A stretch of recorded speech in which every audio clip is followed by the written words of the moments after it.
l'Assemblée nationale, le nombre des députés.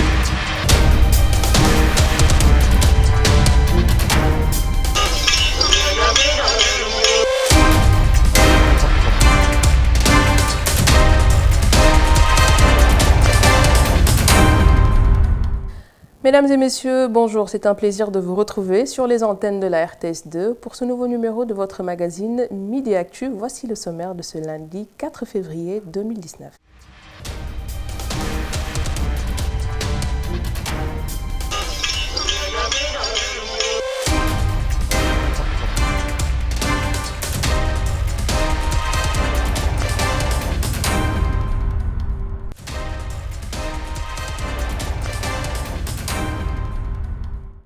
Alors, comme tous les lundis, bien sûr, il nous accompagne dans Midi Actu, Mamcher Ndiaye. Bienvenue à vous.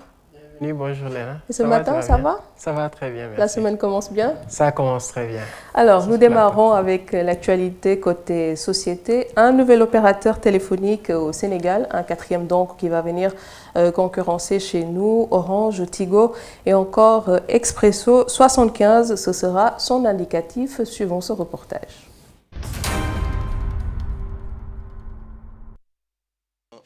Le secteur des télécommunications s'ouvre aux opérateurs virtuels mobiles. MVNO Cyrus Telecom Afrique est le premier à démarrer ses activités parmi les 3 opérateurs qui ont été choisis par la RTP après appel d'offres. Ça a été un challenge et vous l'avez réussi. Il est important par ailleurs de noter que tous les attributaires de ces licences sont des entreprises sénégalaises.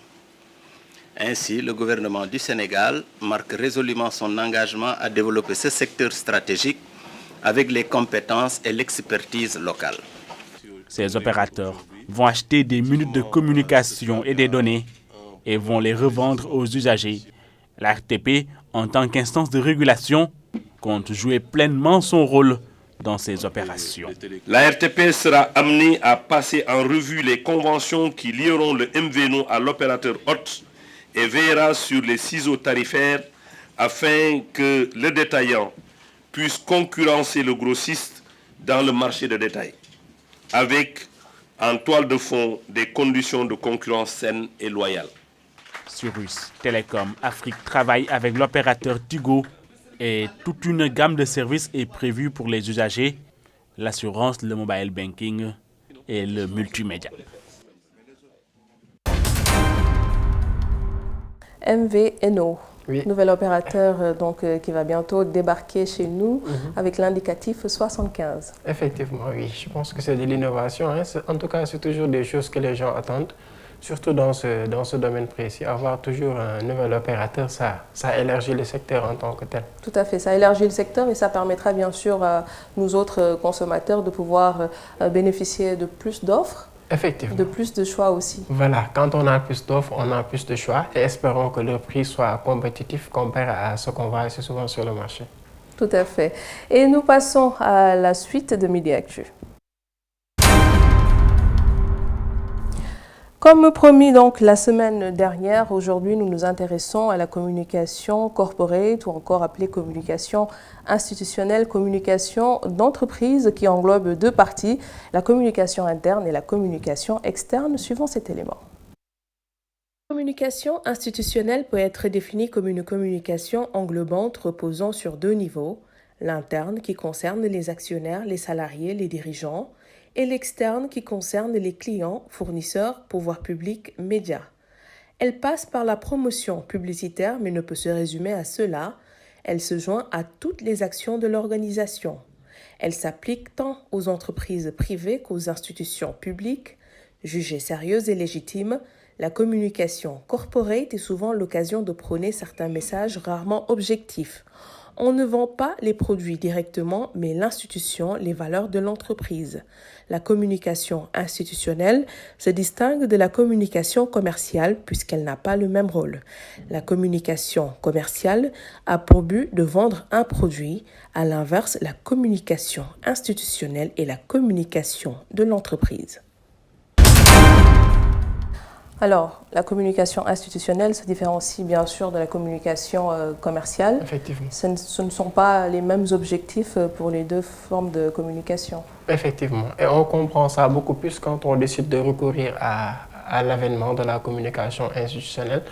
Pourquoi? Parce que quand on parle de communication institutionnelle, il y a le terme institution. Donc, parler d'institution, cela suppose qu'on veut que l'entreprise soit prise comme une institution. Pourquoi? Parce que la communication a toujours été commerciale.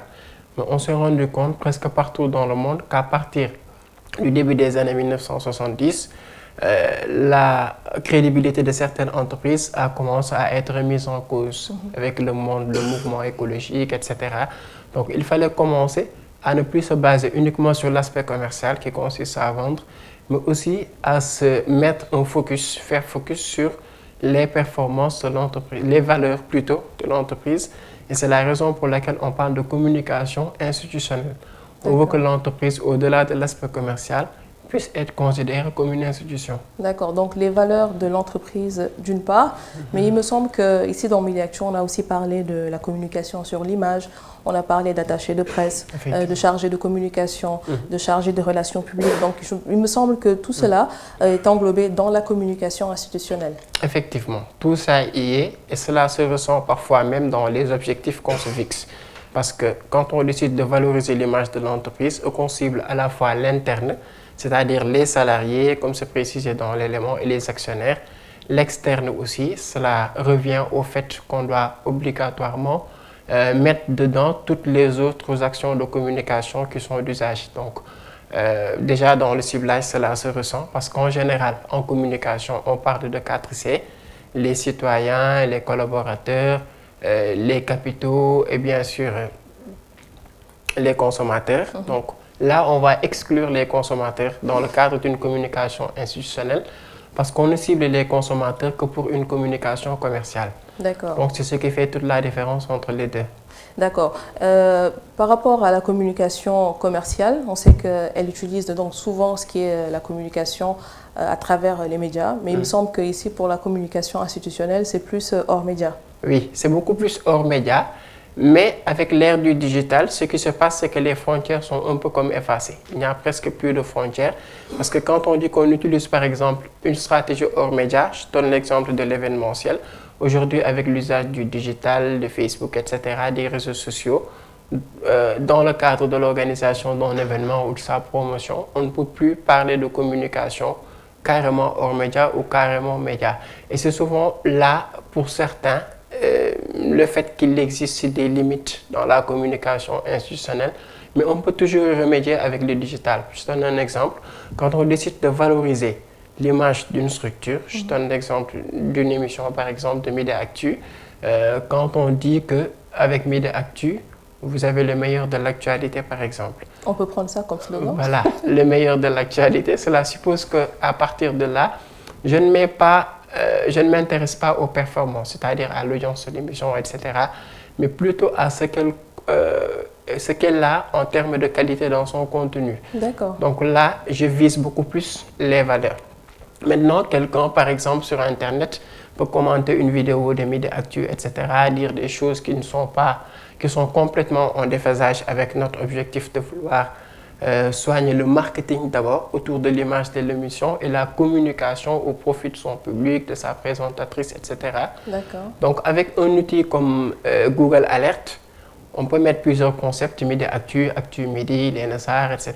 À chaque fois qu'une personne en parlera sur Internet, on sera alerté et on pourra réagir. Ce qui fait qu'il n'y a pratiquement plus de frontières entre les outils médias et hors médias. D'accord. Et vous avez parlé tout à l'heure donc des années 70, des entreprises qui avaient rencontré quelques difficultés. Et je prends aussi l'exemple de la firme McDonald's qui avait rencontré aussi quelques difficultés par rapport à une rumeur qui a été lancée, comme quoi dans leur burger, il y avait des vers de terre qui étaient dans les composants. Donc il fallait aussi réagir à cela pour redorer un peu le blason de l'entreprise McDonald's. Donc la rumeur impacte aussi sur l'image de l'entreprise, sur la communication institutionnelle et qui entraîne une communication de crise, il me semble aussi. Oui, et dans le cadre de la communication de crise, il y a 3 pratiques qui sont connues. Soit on décide d'accepter qu'effectivement ce qu'on dit sur McDonald's est vrai. Maintenant, l'acceptation, elle peut être totale ou partielle. McDonald's peut par exemple dire que ce qui s'est passé nous ne sommes pas carrément fautifs de ce qui s'est passé, qu'il y a eu intermédiaire avec un fournisseur ou une autre personne. En tout cas, une personne extérieure à l'entreprise par exemple.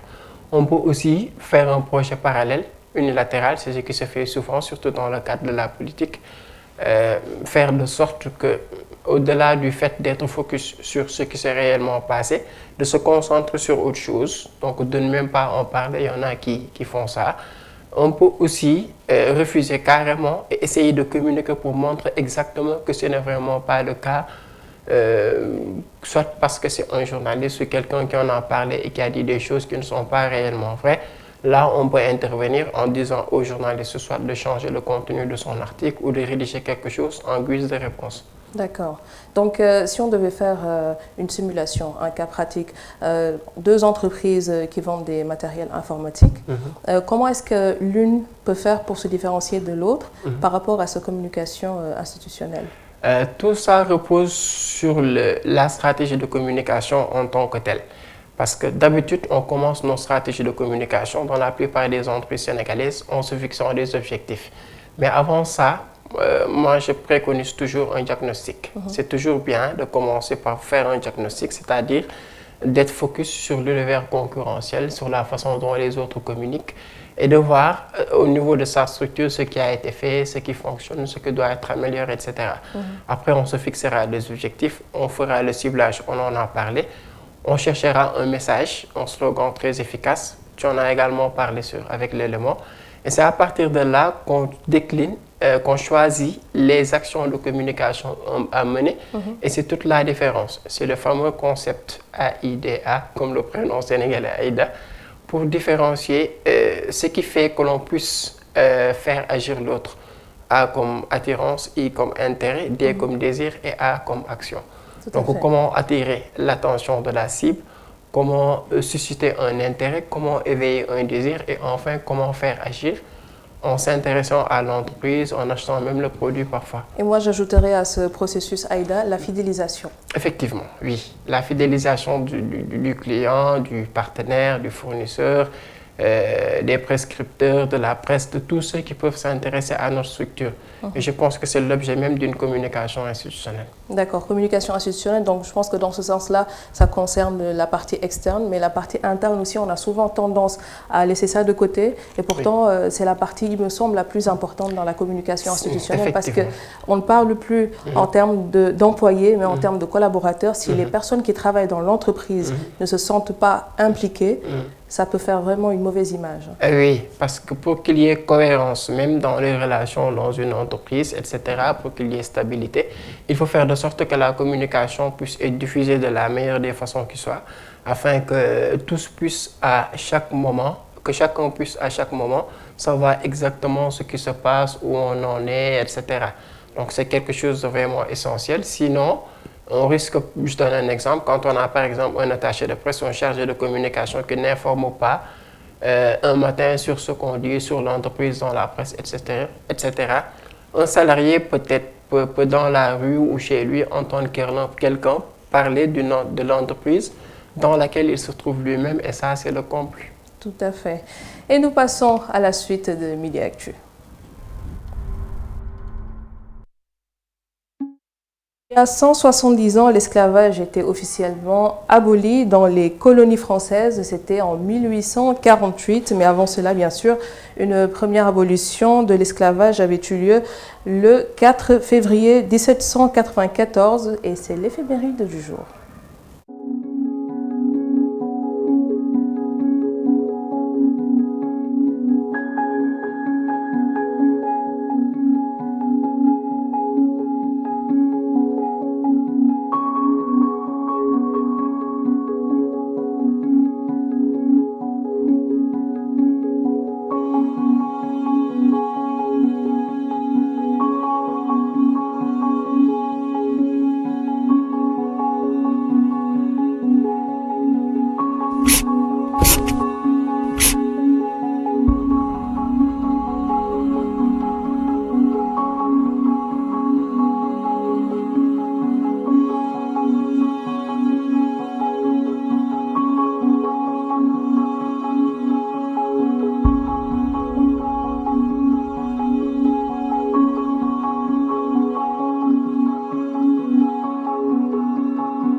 Alors, Mamcher, comme je l'ai dit tout à l'heure, 1794, la première abolition de l'esclavage qui a été après cela rétablie par Napoléon Bonaparte. Donc, de toute façon, ça concerne directement notre histoire. Oui, ça concerne notre histoire et c'est vraiment dommage. Il y a quelques 2 ou 3 minutes, on parlait ici de communication institutionnelle.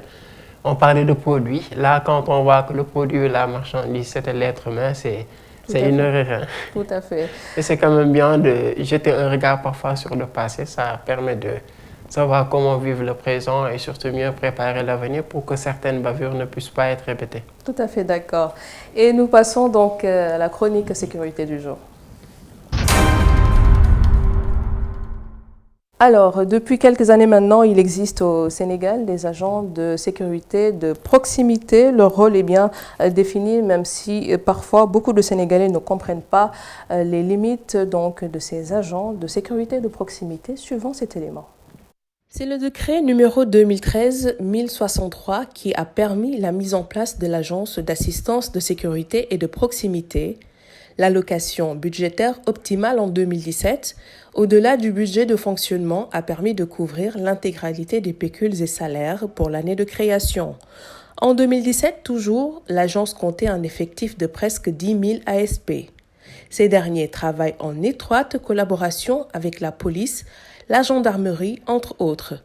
Toutefois, il n'est pas rare de voir des Sénégalais s'insurger du pouvoir que des agents s'attribuent notamment au niveau de la circulation.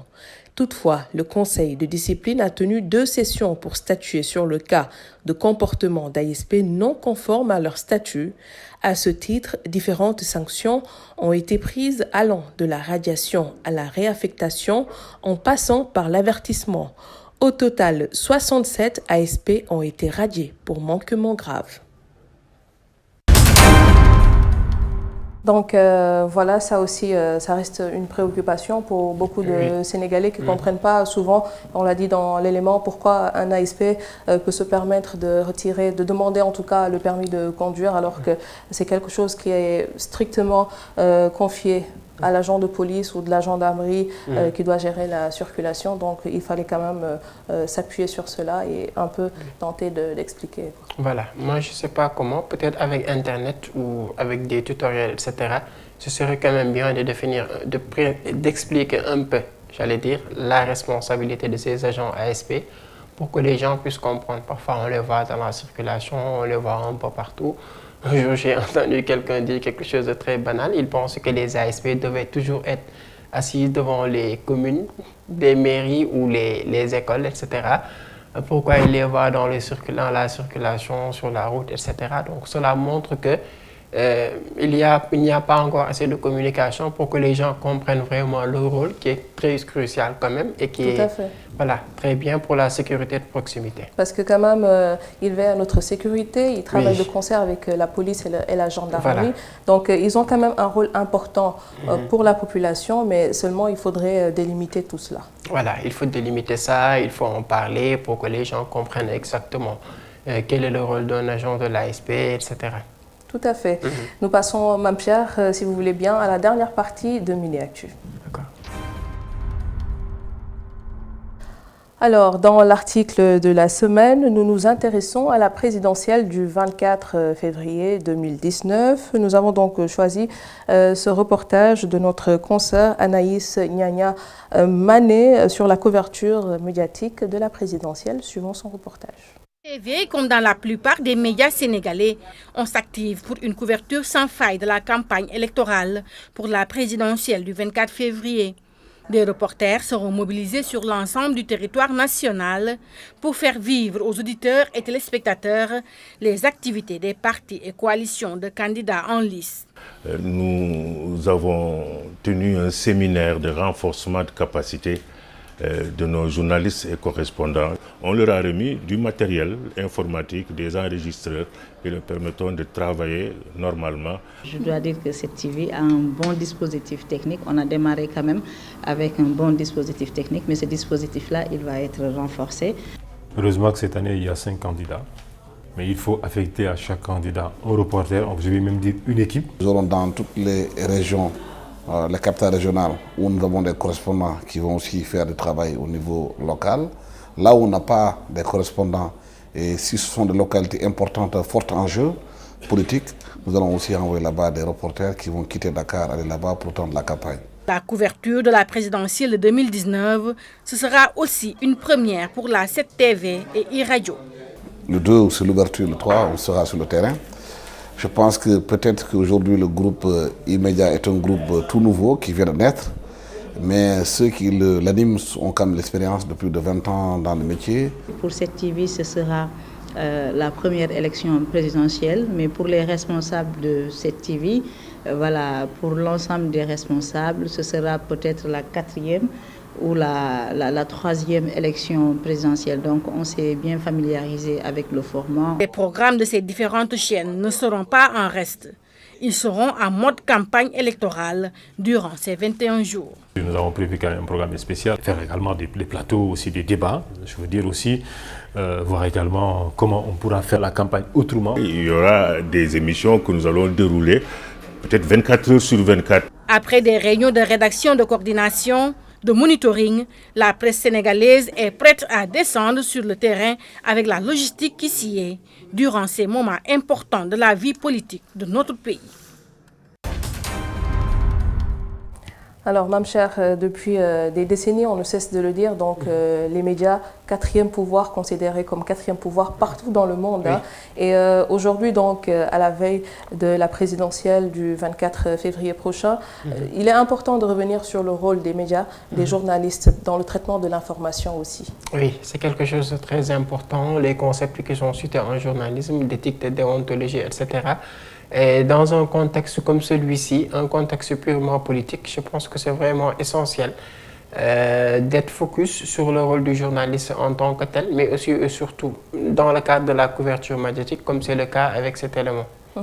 Et encore insister sur le fait que tous ceux qui publient sur les réseaux sociaux ne sont pas forcément des journalistes, ce sont le plus souvent des blogueurs qui n'ont pas de diplôme en journalisme, qui ne sont pas des journalistes, et que les fake news, pour la plupart du temps, ce ne sont pas les journalistes. Oui, la plupart du temps, cela résulte de... Tu sais, actuellement, les gens, quand ils ont un smartphone et assez de connexion Internet, assez de débit, etc., ils se considèrent comme un journaliste. En tout cas, on veut toujours être le premier à savoir une chose, à avoir une information, à la diffuser, etc. Mais tout ceci ne va pas de pair avec le canal dans lequel le journalisme passe. Donc, c'est le traitement de l'information, c'est le fait de vérifier si ce qu'on dit sur tel candidat ou tel autre... Informer juste voilà, c'est vrai. Informer juste c'est vrai, une information vérifiable, vérifiée, de sources sûres. C'est le fait d'être plutôt dans le concept de ce que les journalistes français, un journaliste français appelle honneur médiatique et non dans l'horreur médiatique. Tout à fait. Et il me semble que vous aussi, parce qu'il faut le rappeler aux téléspectateurs, vous êtes notre consultant tous les lundis pour la chronique communication, mais parallèlement, vous êtes aussi journaliste. Et il me semble que pour la présidentielle, vous avez aussi des activités. Oui, je suis aussi journaliste à senpresse.com. J'ai lancé avec des amis un site d'information générale. Nous sommes en train de tout faire pour organiser et faire de sorte que la couverture médiatique de toute l'élection présidentielle puisse se faire. C'est vrai que ce n'est pas facile, c'est un vrai travail de terrain. Et quand on a 5 candidats, chacun avec son agenda, ce n'est pas évident. Mais on fait de sorte de pouvoir informer en temps réel surtout. Rappelez-nous rapidement les dates de vos chroniques. Je fais des chroniques les mardis et les vendredis sur senpresse.com. Donc, à quelle heure? Je faisais avant, je les publie les matins, c'est des chroniques écrites. D'accord. Donc je faisais depuis quelques mois les portraits des différents leaders politiques tous les mardis. Là, durant toute la période électorale, je vais me concentrer tous les mardis et jeudis sur l'actualité politique, etc. Et la première sera publiée demain, Inch'Allah. Et ça fera le compte. Nous aussi, durant cette période de campagne, nous allons aussi dans Midi Actu, les lundis en tout cas, nous concentrer sur la présidentielle, ce qui fera que lundi prochain, on va essayer de parler de communication politique. Si effectivement, on en parlera lundi prochain, Inch'Allah. Voilà. Merci beaucoup, Mame Cheikh. Merci, Léna. On se dit à lundi. Tout à fait. C'est la fin donc de Midi Actu. Comme tous les lundis, il nous accompagne dans le numéro du lundi de Midi Actu. Donc, Mame Cheikh Ndiaye, journaliste, chroniqueur et aussi consultant en communication. C'est la fin de Midi Actu pour aujourd'hui. Nous revenons demain à partir de 12h. Et on se quitte avec la météo du jour. Au revoir.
l'Assemblée nationale, le nombre des députés.